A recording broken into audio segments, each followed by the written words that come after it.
Good morning friends. आज हम पढ़ रहे हैं चैप्टर 4 के बारे में। चैप्टर 3 आपको मैं कंप्लीट करा चुका हूँ, जिसका नाम था विद्युत विभव। विद्युत विभव आपको कंप्लीट करना है, अच्छे से लर्न करना। उसमें एग्जाम्पल है, सारे सामने आपको सोल्व करने पड़ेंगे। तो दिक्कत आएगी जब भी आप स्कूल में आओगे, मैं आपको करवा दूंगा। आगे देखिए, चैप्टर 4 इसका नाम क्या है? विद्युत धारिता। धारिता मतलब क्या है? धारिता वर्ड जो है ना, वो किससे बना है? धारण से बना है। किससे बना है? धारण से। धारण का मतलब था कि चीज को ग्रहण करना, उसको धारित करना, उसी को अपन क्या बोलते हैं? धारिता बोलते हैं। विद्युत धारिता यानी किसका गुण है? विद्युत को धारण करने का गुण है। यानी एक चालक है या कोई भी कुचालक मान लो, अपन क्या पढ़ने वाले? अपन ऐसे गुणधर्म के बारे में पढ़ने वाले जो धारण की से रिलेटेड हो, जो चीज को धारण करने से जुड़ा हुआ हो। तो विद्युत धारिता है, विद्युत के बारे में पढ़ने वाले हैं सारा। ठीक है, चैप्टर नंबर 4 है अपना। और ध्यान रखना, इलेक्ट्रोस्टैटिक आपके जो फर्स्ट यूनिट है ना, उसका कौन चैप्टर है? लास्ट चैप्टर, फर्स्ट यूनिट का लास्ट चैप्टर है। इसके बाद अपन नई यूनिट स्टार्ट करेंगे, ठीक है ना। First unit last chapter. इसका पहला टॉपिक है चालक व विद्युत रोधी। देखो, चालक की धारिता पढ़ने के लिए, यानी धारिता तक पहुंचने से पहले अपन कुछ इसके अलग टॉपिक है या कुछ इसके गुणधर्म में वो पढ़ने वाले हैं। तो पहला टॉपिक अपना चालक व विद्युत रोधी। आप विद्युत रोधी को बहुत बार कुचालक भी बोल दो, उसको चाहे कुचालक बोल दो, चाहे विद्युत रोधी बोल दो, चाहे अचालक बोल दो, कुछ अंतर नहीं, दोनों क्या है? सेम है। आगे देखो, चालक व विद्युत। पहला क्या अपना चालक, पहले हेडिंग लगा रहे क्या? चालक के बारे में पढ़ने वाले पहले अपन। चालक क्या होता है? चालक के बारे में आप सब लोग जानते हो और आपने पढ़े भी लिया। चालक क्या होता है? जनरली आप छोटे लफ्जों में क्या बोलते हो कि चालक क्या होता है? कि जिसके अंदर विद्युत धारा प्रवाहित नहीं होती, उसको अपन क्या बोलते हैं? कुचालक। और जिसके अंदर धारा प्रवाहित होती है, उसे क्या बोलते हैं? आप चालक बोलते हो। थोड़ा सा और डीपली जाए, कुछ अपर क्लास में क्या बोलते हैं कि वे पदार्थ जिसके अंदर आवेशों का मुक्त प्रवाह होता है, उसे अपन क्या बोलते हैं? चालक बोलते हैं। और वे पदार्थ जिसके अंदर आवेशों का मुक्त प्रवाह नहीं होता है, उसे अपन क्या बोलते हैं? कुचालक बोलते हैं। डिफरेंस ठीक है। आज हम पढ़ने वाले कुचालक और चालक दोनों के बारे में। पहला क्या अपना चालक। चालक अपन क्या बोलते? देखो बेटा, मैंने कहा मेरे पास क्या एक पदार्थ, आप जानते हो सारे पदार्थ किससे मिलकर बने होते हैं? परमाणुओं से मिलकर बने होते हैं। और प्रत्येक परमाणु में क्या होते हैं? बीच में नाभिक होता है, ठीक है, जिसमें परमाणु का समस्त धनावेश केंद्रित रहता है। और उसके चारों ओर भिन्न भिन्न कक्षा में चक्कर कौन लगाते रहते हैं? इलेक्ट्रॉन चक्कर लगाते रहते हैं। वो इलेक्ट्रॉन चक्कर क्यों लगाते हैं? क्योंकि नाभिक के द्वारा लगने वाला आकर्षण बल के कारण क्या करते हैं? उसके चारों ओर चक्कर लगाते रहते हैं। उसी बल को अपन क्या बोलते हैं? विद्युत बल बोलते हैं, जिसको अपन ने कूलॉम बल से चैप्टर 1 में रिप्रेजेंट कर लिया था। ठीक है, अब देखो कि कुछ इलेक्ट्रॉन क्या होते हैं, जैसे मान के चलो आपके पास ये परमाणु है, ये नाभिक है, इसके चारों ओर भिन्न कक्षा में चक्कर कौन लगा रहे हैं? आपके इलेक्ट्रॉन चक्कर लगा रहे हैं। और आप ये जानते हो कि जो इलेक्ट्रॉन नाभिक के जितने पास होगा, उसके ऊपर नाभिक का आकर्षण बल क्या उतना ही स्ट्रॉन्ग होगा।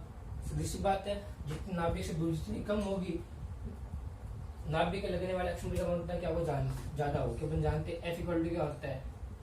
K Q1 Q2 divide by R square. R का मान जितना कम होगा, F का मान उतना ही क्या होगा? आपका ज्यादा होगा। ये दूरी जितनी कम होगी, बल उतना ही क्या होगा? ज्यादा। यदि बल ज्यादा है, दैट मीन्स कोई भी इलेक्ट्रॉन जो है वो इस कक्षा को छोड़ के नहीं जा सकता।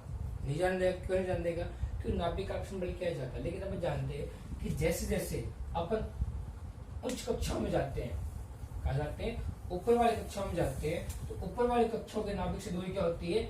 बढ़ती जाती है। और जैसे जैसे नाभिक की दूरी बढ़ेगी इन इलेक्ट्रॉनों की, यानी इस वाली कक्षा की दूरी कैसे ज्यादा है, दूरी बढ़ेगी तो नाभिक के कारण लगने वाले आकर्षण बल का मान क्या होगा? कम होगा। यदि बल का मान कम होगा तो इलेक्ट्रॉन क्या करते हैं? आसानी से इस कक्षा को छोड़कर बाहर निकल सकते हैं। मान के चलो कि ये इलेक्ट्रॉन जो है वो नाभिक के आकर्षण बल को छोड़ दिया इसने, और इससे क्या निकल गया? ये बाहर निकल गया। तो देखो, ये इलेक्ट्रॉन नाभिक के आकर्षण बल से क्या हो चुका है? मुक्त हो चुका है। और इसी कारण इसको अपन क्या बोलते हैं बेटा? मुक्त इलेक्ट्रॉन बोलते हैं। क्या बोलते हैं? मुक्त इलेक्ट्रॉन। ठीक है, क्यों? अपन जानते हैं जितने पदार्थ है ना, चाहे चालक हो और चाहे कुचालक हो, सबके सब किससे मिलकर बने होते हैं? परमाणु से। और परमाणु में क्या होते हैं? इलेक्ट्रॉन। यदि सभी परमाणु से मिलकर बने होते हैं तो सब में विद्युत धारा प्रवाहित क्यों नहीं होती? वो इसलिए नहीं होती बेटा कि चालकों के अंदर क्या पाए जाते हैं? मुक्त इलेक्ट्रॉन पाए जाते हैं। और वहीं कुचालकों के अंदर इनका क्या होता है? अभाव होता है। कुचालकों में मुक्त इलेक्ट्रॉन पाए नहीं जाते और चालकों के अंदर मुक्त इलेक्ट्रॉन पाए जाते हैं। ठीक है, तो अपन इसकी चालक की एक नई परिभाषा बना ली कि वे पदार्थ जिनके अंदर मुक्त इलेक्ट्रॉन पाए जाते हैं उसे अपन क्या बोलते हैं? चालक बोलते हैं। और जब धारा का प्रवाह होता है तो आवेशों का जब प्रवाह होता है तो आवेशों के प्रवाह में कौन भाग लेते हैं? ये मुक्त इलेक्ट्रॉन ही भाग लेते हैं, और कोई इलेक्ट्रॉन का प्रवाह नहीं होता बेटा। इन मुक्त इलेक्ट्रॉनों क्या होता है? प्रवाह। मुक्त इलेक्ट्रॉन जितने ज्यादा होंगे उस चालक के अंदर प्रवाहित धारा का मान उतना ही क्या होगा? ज्यादा होगा। और जिस चालक में मुक्त इलेक्ट्रॉन का मान कम होगा उसमें प्रवाहित धारा का मान उतना ही क्या होगा? कम। अभी अपन दो के बारे में पढ़ते हैं, चालक और कुचालक के बारे में। अपन आगे के चैप्टर के अंदर एक अर्धचालक के बारे में पढ़ने वाले हैं कि अर्धचालक क्या होता है। ठीक है, अभी इसकी चर्चा नहीं करेंगे, आगे वाले चैप्टर में इसकी चर्चा करेंगे। अर्धचालक चालक और कुचालक से किस प्रकार डिफरेंट है, किस प्रकार भिन्न है। ठीक है, तो चालक की परिभाषा समझ में आ गई आपको बेटा कि वे पदार्थ जिसके अंदर मुक्त इलेक्ट्रॉन पाए जाते हैं उस पदार्थ को क्या बोलते हैं? चालक बोलते हैं। मुक्त इलेक्ट्रॉन क्या होते हैं कि वे पदार्थ जो नाभिक के आकर्षण बल से मुक्त होते हैं उसे अपन क्या वे इलेक्ट्रॉन जो नाभिक के आकर्षण बल से मुक्त होते हैं उसे अपन क्या बोलते हैं? मुक्त इलेक्ट्रॉन बोलते हैं। क्लियर हुई मेरी बात? तो चालक पदार्थ के लिए एग्जांपल देना चाहूँ तो एग्जांपल तो बहुत ही सभी धातु क्या होती है? चालक होती है। ऑल मेटल्स सारी धातुएं क्या है? चालक है, याद रखना। ठीक है, ये तो अब चालक की परिभाषा हो चुकी है। फिर पढ़ते बन क्या? कुचालक। कुचालक ये उसका नाम क्या है? विद्युत रोधी।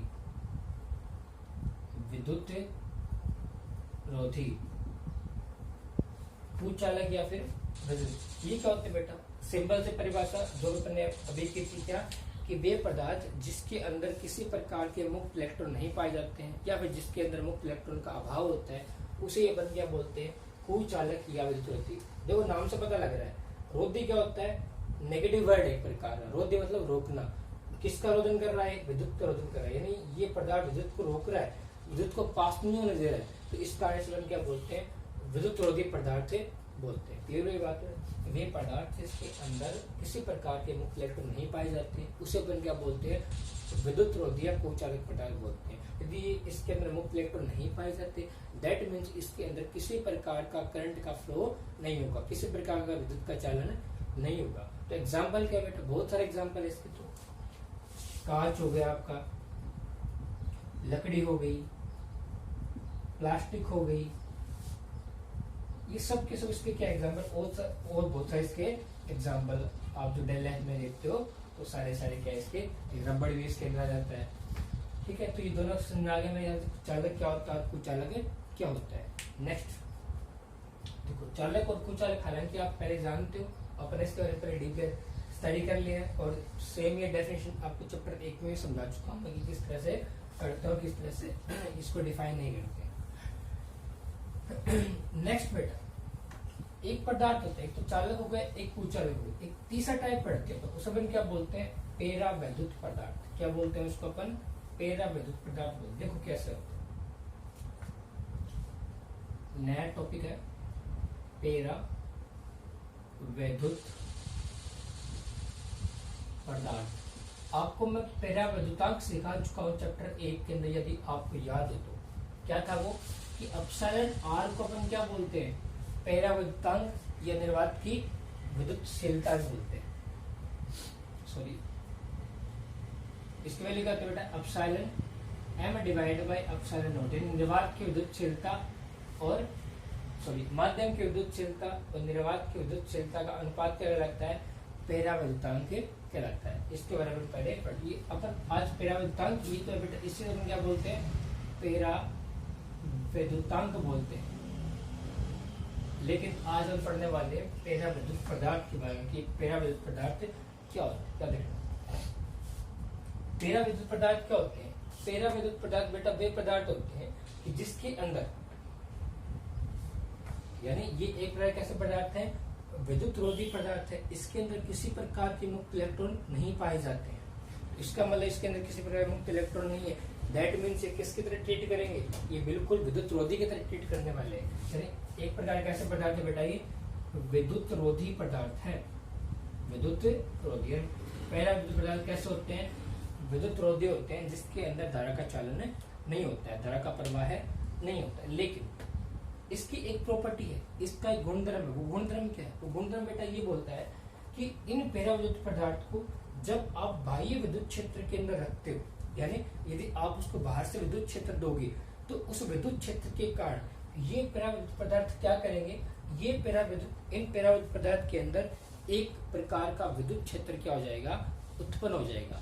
यानी पराविद्युत पदार्थ एक प्रकार के विद्युतरोधी पदार्थ होते हैं। इसका मतलब क्या होगा, इसके अंदर धारा का चालन नहीं होगा। लेकिन जब इन पदार्थों को बाह्य विद्युत क्षेत्र में रखते हैं, स्थापित करते हैं, तो उसके कारण इन पदार्थों में क्या उत्पन्न रहता है, विद्युत क्षेत्र उत्पन्न हो जाता है। वो किस तरह से उत्पन्न होता है देखते हैं। सबसे पहले क्वेश्चन उठता है कि पराविद्युत पदार्थ क्या, इसके अंदर कुछ टाइप्स है या नहीं है। तो ध्यान रखना, पराविद्युत पदार्थ कितने प्रकार के होते हैं, दो प्रकार के होते हैं, दो टाइप्स में डिवाइड किया गया है इसको। पहला क्या बोलते हैं बेटा, ध्रुवीय पराविद्युत पदार्थ। पहला क्या है, ध्रुवीय पराविद्युत पदार्थ। और दूसरा क्या बेटा, ये ध्रुवीय है, तो दूसरा कौन सा हो जाएगा, अध्रुवीय हो जाएगा। दूसरा हम बोलते हैं अध्रुवीय पराविद्युत पदार्थ। पराविद्युत पदार्थ यानी एक तो हो गया आपका ध्रुवीय, दूसरा क्या होगा बेटा आपका अध्रुवीय। नाम से पता है ध्रुवीय। ध्रुवीय मतलब क्या होता है, ध्रुवीकरण। आप काफी टाइम या बहुत बार न्यूज के अंदर या फिर अखबारों के अंदर देखते हो कि एक वर्ड आता है कि हमारे समाज का ध्रुवीकरण हो रहा है, हमारे समाज को बांटा जा रहा है। ध्रुवीकरण का मतलब क्या होता है, चीजों को बांटना, चीजों को अलग थलग करना। आज अपने समाज में जाते हुए देखते हैं क्या होता है, उसको ध्रुवीकरण हो रहा है। समाज को ध्रुवीकरण होगा, जातियों को ध्रुवीकरण होगा, धर्मों का ध्रुवीकरण होगा। ध्रुवीकरण का मतलब क्या था, चीजों को सेपरेट करना, उसको अलग अलग करना। तो यहाँ पे भी ध्रुवीकरण का मतलब क्या होगा, चीजों को अलग अलग करना सीखेंगे अपन। लेकिन यहाँ पे चीज तो है नहीं अपने पास, तो अपन तो क्या, अपने पास तो क्या होता है यहाँ पे आवेश है। दैट मीन्स अपन किसको अलग कर देंगे, आवेशों को अलग कर देंगे। तो इस वर्ड, इसके डेफिनेशन से पता लग जाता है कि ध्रुवीय पराविद्युत पदार्थ क्या होंगे, इसके अंदर कुछ ना कुछ चीजें क्या होगी, अलग थलग हो जाएगी। कैसे कर, देखो आपके पास क्या बेटा, एक पदार्थ है, उस किससे मिलकर बना होता है, परमाणु से। परमाणु में क्या होते हैं, इलेक्ट्रॉन। दैट मीन्स मोटा मोटी बात ये होगी, उसके अंदर क्या है, आवेश है। आवेश कितने प्रकार के होते हैं, दो प्रकार के होते हैं, धनावेश और ऋणावेश। तो इसका मतलब क्या है, अपन आवेश को अलग करेंगे, धनावेश को अलग कर देंगे और ऋणावेश को अलग कर देंगे। तो सीधी सी बात ये रखना बेटा, देखो मैंने कहा मेरे पास ऐसे बहुत सारे एक पदार्थ है, दिखाई दे रहा होगा शायद आपको, यहाँ बना देता हूँ। देखो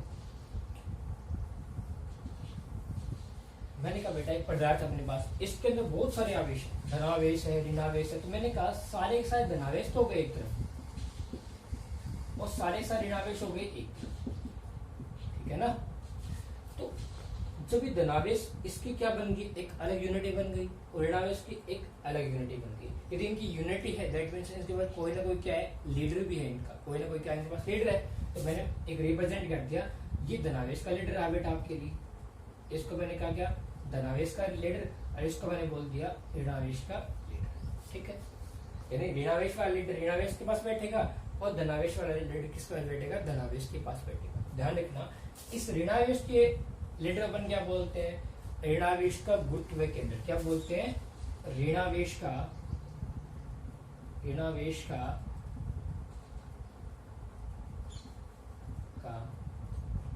गुरुत्व केंद्र। और धनावेश वालों क्या बोलते हैं बेटा, इसको बोलते हैं धनावेश का गुरुत्व केंद्र। इसे क्या बोलेंगे, धनावेश का गुरुत्व केंद्र। देखो और कुछ नहीं बेटा, थोड़ा सा समझाने के लिए आपको सिंपल वे बता दिया मैंने कि धनावेश यानी इन सभी प्रकार के धन, क्योंकि ऐसा इसलिए किया बेटा मैंने, चैप्टर क्लास 11 के अंदर चैप्टर नंबर 7 आपको स्टडी नहीं करवा पाया। इस कारण क्या है, तो उसके अंदर अपन ने ढंग से आपको बताता आगे पढ़ते अपन कि द्रव्यमान केंद्र क्या होता है, गुरुत्व केंद्र क्या होता है, लेकिन वो नहीं पढ़ पाए। तो यहाँ देखो आप ध्यान से कि इन सभी धनावेशों का द्रव्यमान एक बिंदु पे केंद्रित होता है, जिसको अपन क्या बोलते हैं, इसका द्रव्यमान केंद्र या गुरुत्व केंद्र बोलते हैं। तो धनावेश गुरुत्व केंद्र कहाँ होगा, धनावेश के मध्य, और ऋणावेश गुरुत्व केंद्र कहाँ होगा, ऋणावेश के मध्य। तो देखो ध्यान से, धनावेश का गुरुत्व केंद्र इधर और ऋणावेश गुरुत्व केंद्र क्या होगा, इधर। तो दोनों बीच में क्या आ गया, स्पेस आ गया, दोनों को अपन ने क्या कर दिया, अलग अलग कर दिया। तो वे पदार्थ जिसके अंदर धनावेश का गुरुत्व केंद्र और ऋणावेश का गुरुत्व केंद्र अलग अलग बिंदु हो, उसे अपन क्या बोलते हैं, ध्रुवीय पराविद्युत पदार्थ बोलते हैं। एग्जाम्पल क्या है, एग्जाम्पल बेटा HCl। इसको तोड़े तो क्या बनता है H प्लस और Cl माइनस, ये ऋणावेश और ये क्या बन गया धनावेश। इसको बनाना चाहे तो कैसे बनाएंगे, लो जी बना लो इस तरह से आप, ये आपका H प्लस और ये आपका Cl माइनस, इधर सारे प्लस, इधर सारे क्या हो गया आपके माइनस हो गए। ठीक है, ये आपका हो गया ध्रुवीय पेराविद्युत पदार्थ। देखो ध्रुवीय पेराविद्युत पदार्थ को जब हम कहाँ रखते हैं, एक बाह्य विद्युत क्षेत्र में रखते हैं। जो कैसे बेटा समझ आया इसको आप, कि मैंने पदार्थ बनाया इस तरह से,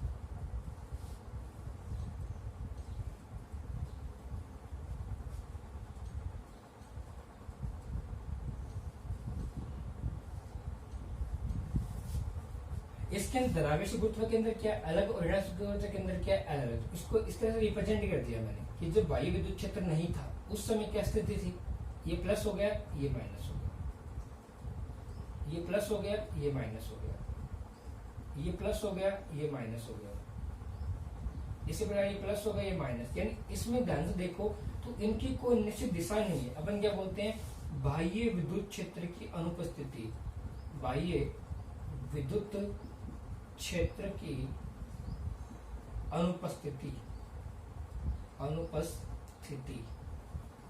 यानी यदि ऐसा है तो उस समय धनावेश और ऋणावेश गुरुत्व के केंद्र यदि अलग अलग है तो परिमाण में समान और विपरीत प्रकृति के आवेश और गुण क्या कहलाता है, द्विध्रुव कहलाता है।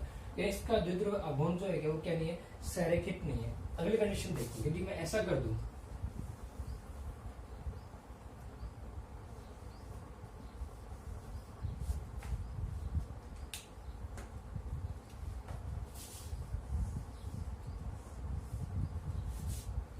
इस पर क्या कर देंगे, बाह्य विद्युत क्षेत्र आरोपित कर देंगे, बाह्य विद्युत क्षेत्र में। ऐसा करने से क्या हो जाएगा बेटा, ये दिशा बता दी उसकी मैंने, तो कुछ इस तरह से बन जाएगा ये प्लस माइनस